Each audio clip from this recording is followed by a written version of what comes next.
ஒருத்தியம்மா கோலமயில் ராணி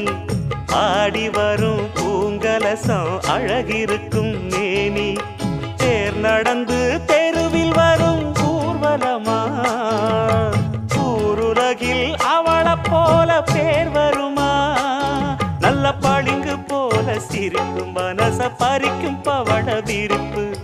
விளங்கிடாத இனிப்பு விவரம் புரிஞ்சிடாத துடிப்பு சந்திர ஜோதி வந்தது போல சுந்தர தேவி ஜொலிப்பு கலைவாணியோ ராணியோ அவள்தான் யாரோ சிலை மே